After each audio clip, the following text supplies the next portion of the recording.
salam sejahtera untuk kita semua. Yang terhormat Ibu Bapak dosen penguji ujian kinerja PPG guru tertentu tahap 1 tahun 2025. Perkenalkan, nama saya Nopiani Francisca SPD dengan NIM 2442013, asal LPTK Universitas Pendidikan Indonesia. Saya akan menyampaikan pembelajaran IPAS, harmoni dalam ekosistem makan dan dimakan, pada kelas 5 SD. Asal instansi saya dari SDN Negeri 51 Sungai Raya, Kecamatan Sungai Raya, Kabupaten Kuburaya. Selamat menyaksikan. Selamat pagi semuanya. Pagi, pagi, pagi, yes. Baiklah, sebelum kita belajar, Ibu akan melihat keadaan kelas kalian. Apakah sudah rapi dan bersih? Sudah. Oke, baik sekali. Jadi sebelum kita mulai pembelajaran, Ibu minta satu orang maju ke depan untuk memimpin doa. Siapa? Oke, boleh Bang. Sebelum belajar, marilah kita berdoa menurut agama dan kepercayaan masing-masing. Berdoa dimulai. Terima kasih. Apa kabar kalian hari ini? Baik. Apa sudah siap belajar? Siap. Sebelum Ibu melihat semangat kalian untuk belajar, Ibu minta kita semua untuk tepuk semangat. Duduk aja, oke? Tepuk semangat.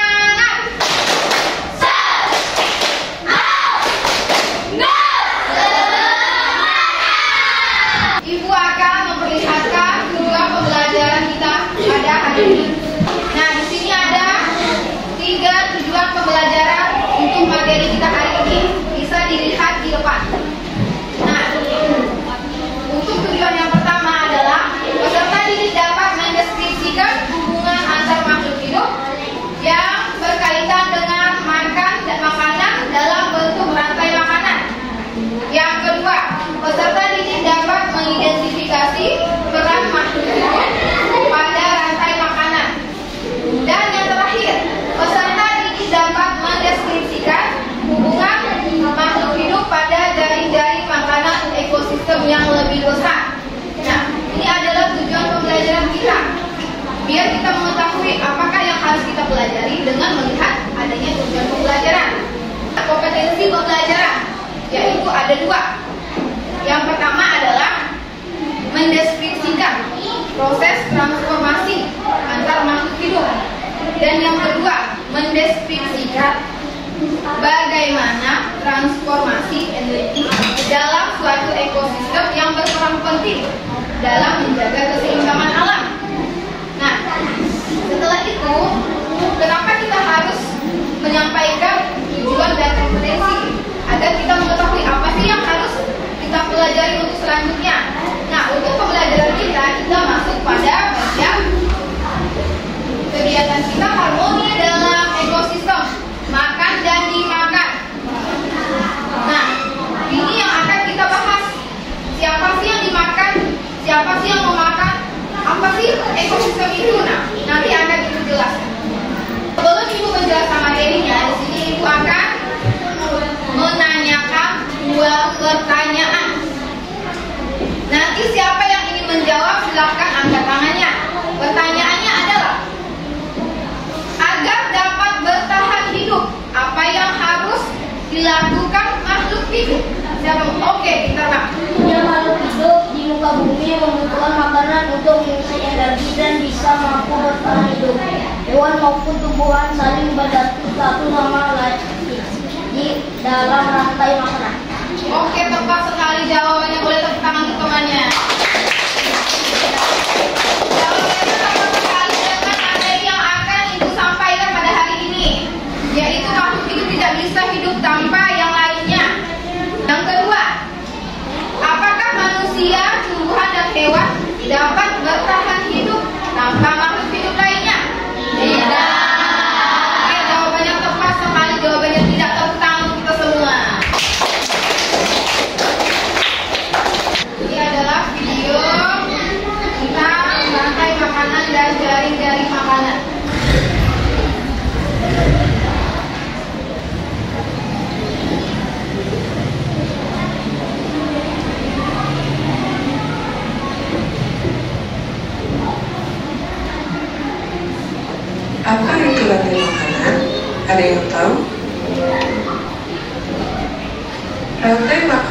adalah suatu peristiwa makan dan dimakan antara sesama makhluk hidup dengan urutan tertentu.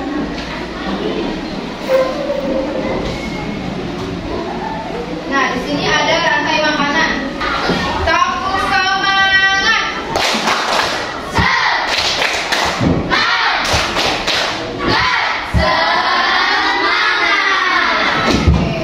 Tepuk satu kali. Fokus ya. Tepuk dua kali. Tepuk angin. Oke, semuanya pada fokus. Ibu akan membagikan lembar kerja siswa yang akan membaik kelompoknya di kelompok 1, kelompok 2, kelompok 3, dan kelompok 4. Oke, dibagi dari sini.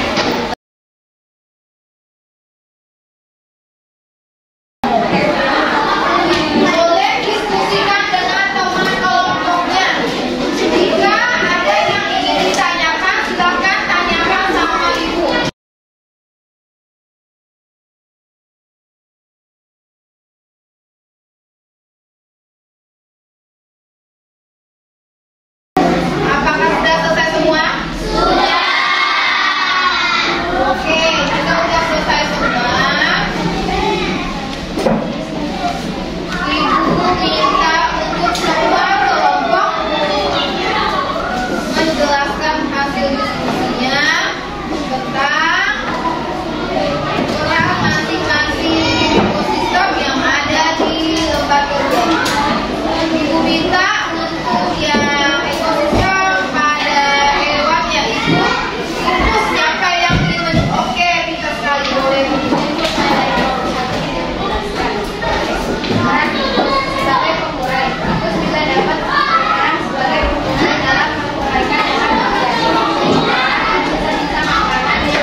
meja masing-masing, dikumpulkan di meja.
Mereka memakan produsen atau makanan lain. Mereka disebut dengan heterotrof. Berikutnya adalah dekomposan, adalah organisme yang memakan organisme yang telah mati atau disebut juga dengan pengurai. Pengurai ada jamur atau bakteri. Inilah piramid makanan dari produsen, konsumen sampai konsumen puncak atau konsumen yang terakhir. Urutannya dapat kalian lihat pada gambar. Untuk piramid makanan pada ekosistem laut yaitu produsen, konsumen, sampai konsumen puncak. Urutan hewannya pun sama seperti pada rantai makanan. Berikut perbedaan produsen pada rantai makanan yang ada di ekosistem laut. Untuk daratan ada sayuran atau rumput atau tanaman lain, sedangkan untuk sungai atau laut adalah fitoplankton sebagai penghasil makanan atau produsen. Apakah kalian tahu apa perbedaan rantai makanan dan juga jaring-jaring makanan? Perhatikan gambar pada rantai makanan. Di sini, satu organisme hanya memakan satu organisme yang lain. Rumput hanya dimakan oleh belalang, belalang hanya dimakan oleh kakap, dan seterusnya. Berikut adalah contoh jaring-jaring makanan. Lihat tanda-tandanya lebih banyak dan tidak hanya makan satu organisme. Produsen bisa dimakan oleh 2-3 organisme. Mari lihat keduanya. Rantai makanan hanya memakan satu jenis organisme, berbeda dengan jaring makanan. Jaring makanan merupakan kumpulan dari beberapa rantai makanan yang saling terhubung. Apakah teman-teman sudah memahaminya? Sampai di sini dulu pembelajaran hari ini. Sampai jumpa dan bye. Karena berhubungan tadi jaringan yang bermasalah, jadi kita lanjut videonya. Dia meminta kembali untuk kalian mengerjakan soal evaluasinya sehingga bisa dikerjakan dengan baik dengan adanya video di depan. Oke, jadi Ibu minta kalian cek lagi, cek kembali soal kalian masing-masing. Nama jangan lupa nama. Nama jangan lupa nama. Cek nama. Kelasnya juga ditulis. Kalau sudah selesai, kumpulkan di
3,